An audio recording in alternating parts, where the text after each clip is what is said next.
Welcome again to Ham Radio Perspectives. I'm Tom, WA9TDD. The old-fashioned call. I'm Quinn, K8QS, and with us is K, K6KJN, and K, I tell you, we love what you're doing. We're so grateful that you're here. You are the curator of the Digital Library of Amateur Radio and Communications, and we'll ask you about what that and communications means. But if you are even new to the hobby, let alone been in for a long time, you're going to have a ball getting into the archives and searching around, even searching for yourself through your call sign and see what's out there. So it's a lot of fun. Kay, when I went in a little while ago, fooling around, I put my name into your archives, part of the, the Internet Archive, and I put my name in there, and doggone it if I didn't find articles that I wrote a long time ago. One was in Monitoring Times, one was in Religious Broadcasting. I also found a comment that I did on an FCC posting, official posting. So you're getting that stuff from the FCC. Of course, I found call book entries for myself under my old call, and lots of fun. So we're grateful to have you with us. We're grateful for your work on this. And what would you like to do by way of introduction before we actually bring up the site itself? Well, first of all, thank you for having me. I'm always excited to talk about the library. So what should I say? Digital Library of Amateur Radio and Communications is a free online ham radio library.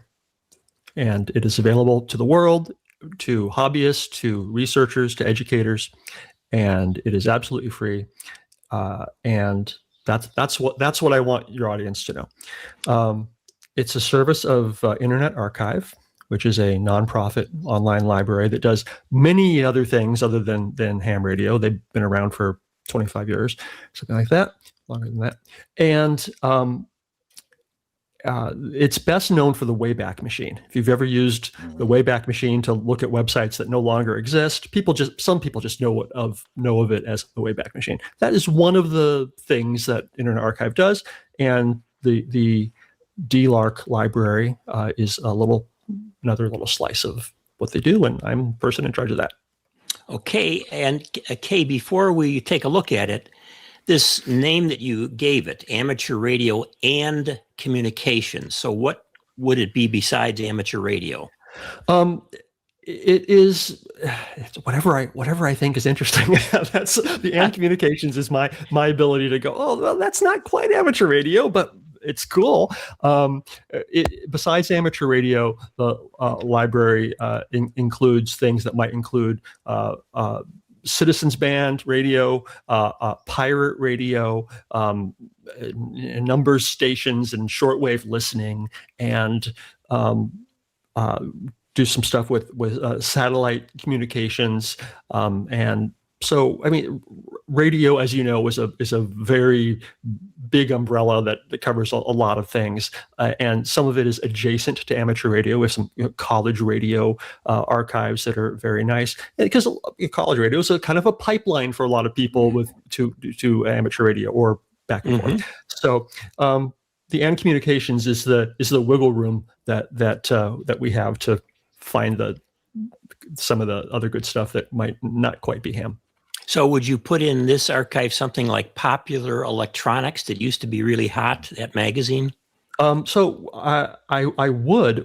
I work hard to do everything legitimate and not anger publishers. So we have some of the older Popular Electronics that have gone into the public domain. But like I don't have last year's issues or anything like that. Yeah. That said, I also work really hard to get permission for things, and so if something's public domain, great, or if something is just forgotten, or everyone's dead, nobody cares, fine. But like for instance, you said Monitoring Times. You wrote for Monitoring Times. That was a publication that I got permission from the publisher to put them all online. I actually don't have them all. That's one of the, we'll talk later about the want list, the things that I'm monitoring times. We have many issues online. We're missing some of the early ones. I have a line on them actually that I might get them soon. So when that's done, we will have a complete collection of monitoring times. Right now, we just have a lot of issues. Fabulous. So, yeah. Well, let's take a look at what you've got going on here. Great. So this is the homepage of the Digital Library of Amateur Radio and Communications. Just try to make a nice entry point to start looking, and we kind of show off some of the highlights of things in the collection. We have a full run of 73 magazine. We have a whole lot of call books. That's one of the most popular things. People looking up their call sign or their grandma's call sign or whatever. We have a lot of information from TAPR, which used to be called Tucson Amateur Packet Radio, and now it's just TAPR. W5I reports, a lot of books, rain and monitoring times, like we talked about, stuff from Bob Cooper's History and Life, Ham Radio and More, which is an interesting. So there are newsletters from ham clubs around the world. There are there's audio and video. There's podcasts. There is magazines. There's call books. There is catalogs and manuals. So many catalogs and manuals that we've been working to get scanned. So if you have a product or some rare item, power supply or radio or amplifier or whatever it is, chances are we have the manual for that. Historical stuff from the FCC. I've been adding a lot of historical ham radio conversations from Usenet and mailing lists and things. Community. It was just basically, community memory. Yeah, this stuff from the 80s and 90s where people were talking about various gear, and then those conversations seem to disappear. Well, I've restored a lot of it. So this is just some of the collections and some of the stuff we've got. Let's see. It says books. And on books, yes. Yeah, book. So we're trying to get everything. Right now, let's see. It's about 245,000 items, which is, an item could be a single. Sometimes an item is a single newsletter, and sometimes an item is a package of 500 newsletters or magazines or something. So that doesn't really. It's a little. I don't know what it doesn't. I'm not sure what it means really. And it's right now taking up 145 terabytes of data. So it's a big collection. We've been working on it for a few years, and very proud of it. Yeah, you got a nice grant to get going on this. Yes, wonderful. Yes. You want a little quick history on that? There's a group called ARDC, Amateur Radio Digital Communications. They give grants for amateur radio projects. They give scholarships. They give all sorts of money for interesting product to advance ham radio and communications. And they gave Internet Archive a grant about 3 or 4 years ago to create this library. And then I started to do it. We spent the grant. We did it. We spent all the money. We digitized millions of pages. We digitized like 2 million pages last year. And I can show you the cool scanners we use. Anyway, so we found the stuff that was already online and put it in the library, or we digitized it, or whatever we did. We spent the grant. We did it, and then we went back hat in hand. Like we could keep going. We could keep making this library more. And they were just like, okay, a couple more years. So we are on our second grant now, and just continuing to add to the library. Yeah. Hey, Tom, you've been in there too. What did you find interesting? Well, I found our old 1967 call book. where it had you, myself, our original addresses. I found Bob SHI in there. Deceased.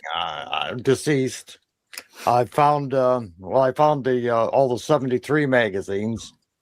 So next I'm going to go look for the old catalogs, because those are really interesting. The catalogs are way back. Fun. Yeah. Kay, what is the oldest, as you can recall, documents related to ham radio you have in the collection? That is a really interesting question. We have some.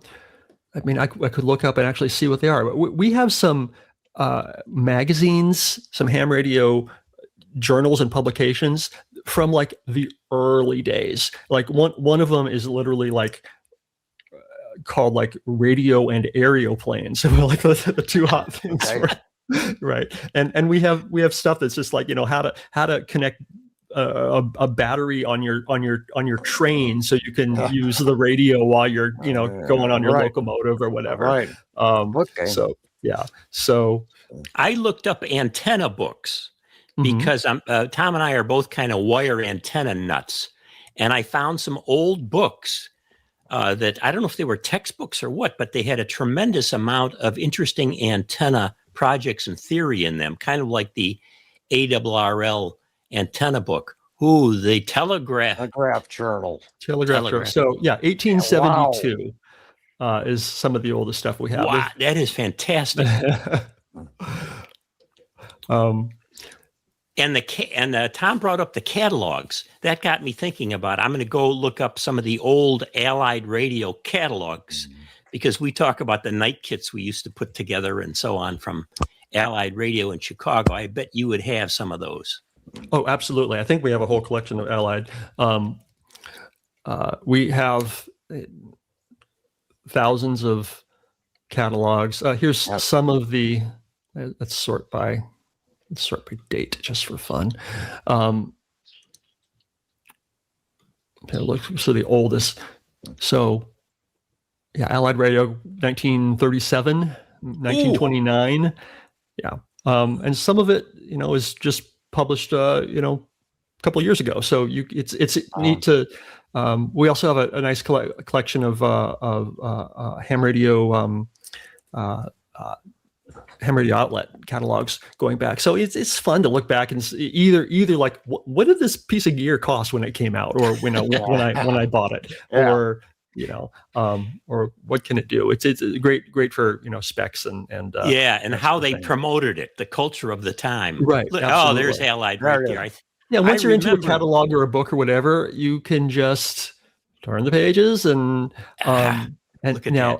everything is full text searchable. So I don't know. I don't look up C100. C100? C100. It's a walkie-talkie. Okay. So we're at this random catalog from 1964. So no, not mentioned, or at least not like that.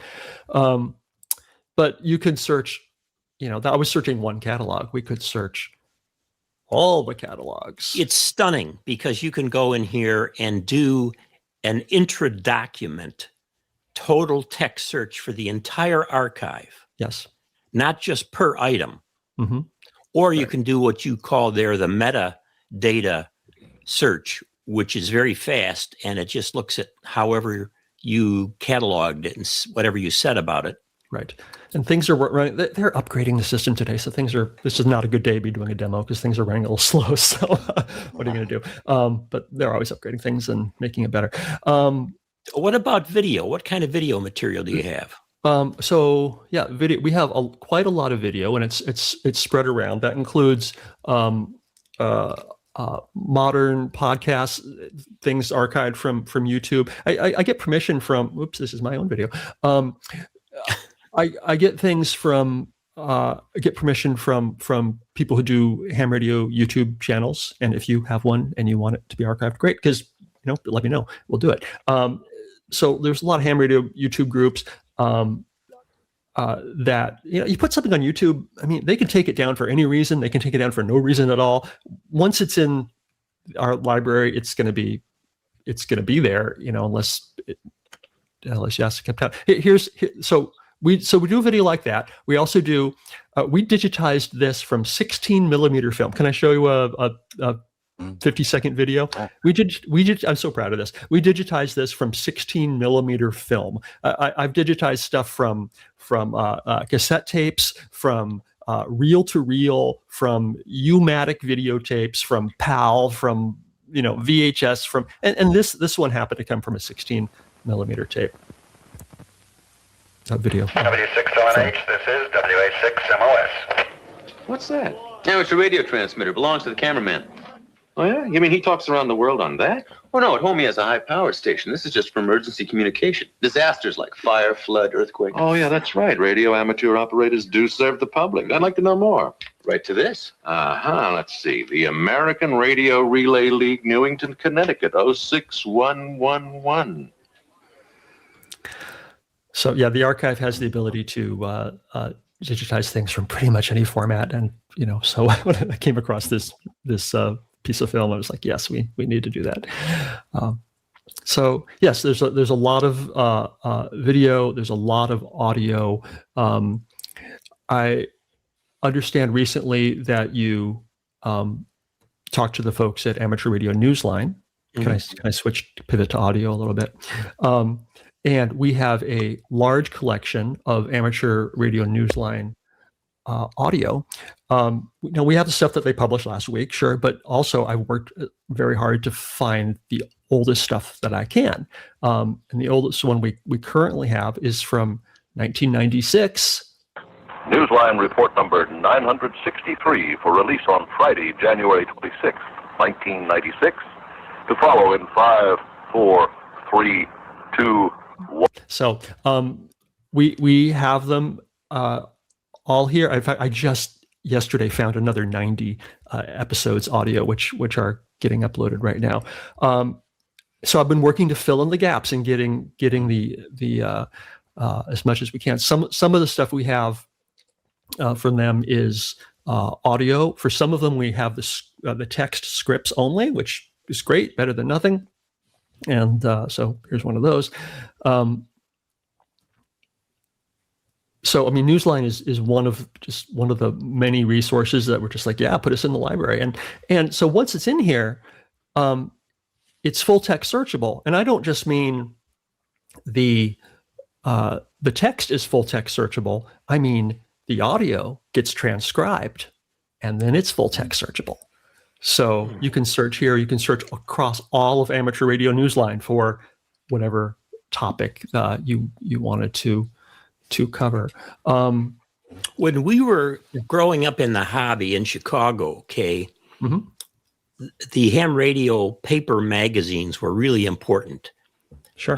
Of course, QST put out by the ARRL. You mentioned 73 and Wayne Green. He was quite a character. A lot of people liked his magazine, and I know he donated a full collection before he passed away to you guys. I'm wondering about, there was another one, Tom, was it called Ham Radio Magazine? There was one called Ham Radio Magazine. Well, there was CQ. Yep. And I can give you the full rundown of those if you want. 73, sure. You have a full run. QST, that's the one published by the ARRL. They are a membership organization that they want to keep their stuff available for their members, and that is their right. So we don't have their modern stuff, but their older stuff that has become public domain, we have those. So I think it's through, don't quote me on this, I think it's through 63 or something, 1963 or something like that. We have from, their founding in the year 1400 or whatever. They've been around forever through 1963. So we have those available. And then CQ, similar deal. We have their public domain issues, which goes through 62 or something like that. So yes, we have all or some of all of the big ham radio magazines. What's 73 Amateur Radio? As for, I'm sorry, I can't type and talk at the same time.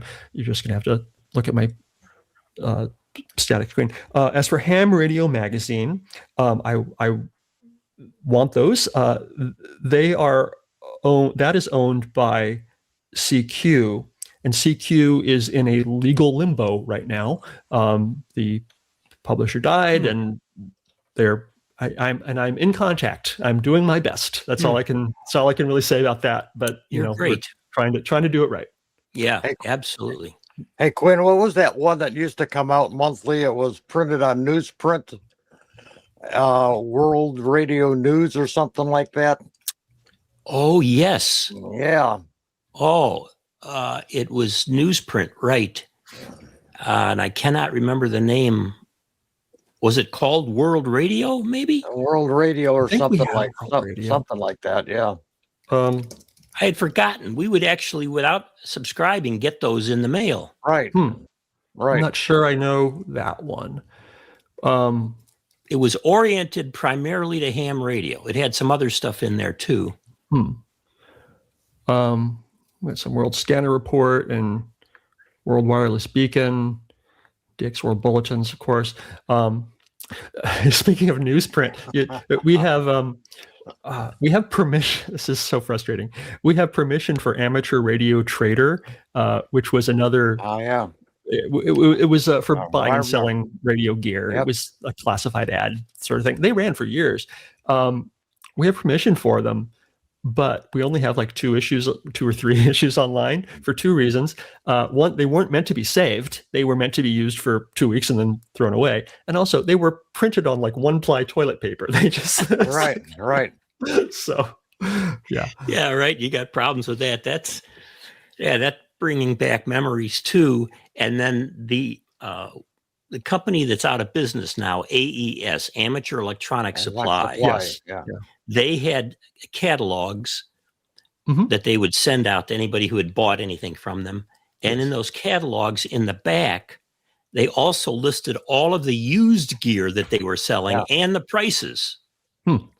So, and I remember buying things from them because they were chiefly out of Milwaukee, but they also had a store in Chicago where Tom and I grew up, actually not too far from where we grew up.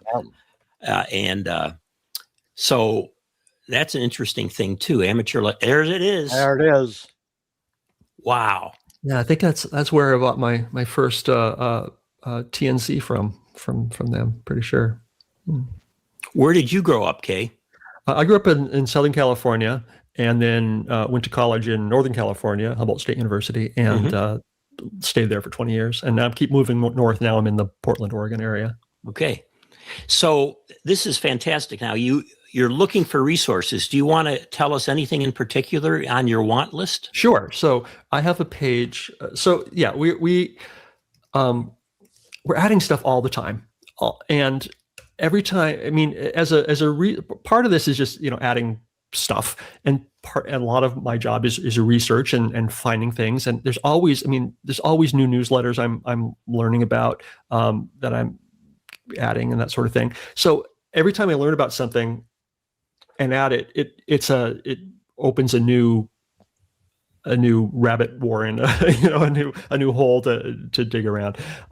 So I have this page called the DLARC want list, which is like specific things that I know we need. There's also stuff I don't know we need yet, but this is a list, and I invite people to look at this list and say, hey, I can fill in some of these gaps.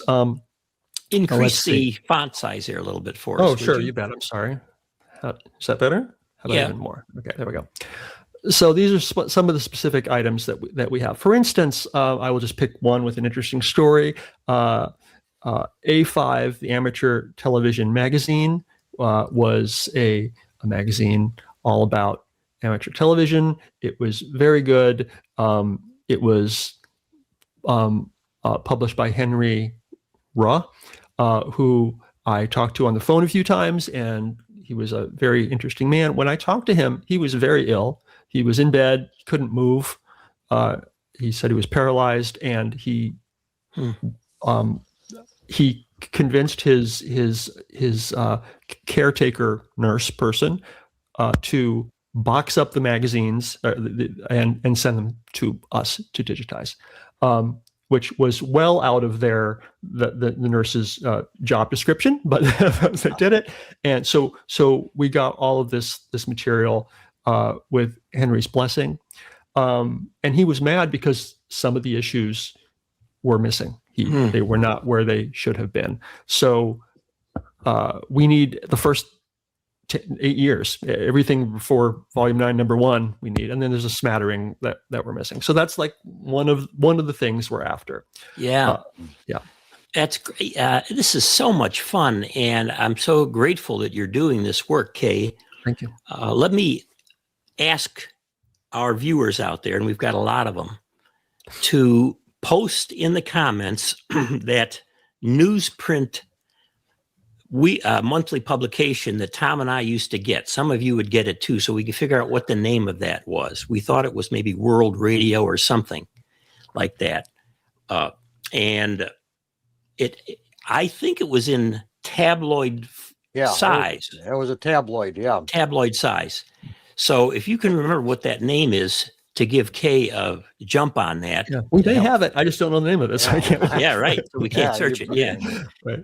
And we don't know the name either. So this has been great fun. I should also say that you can donate financially.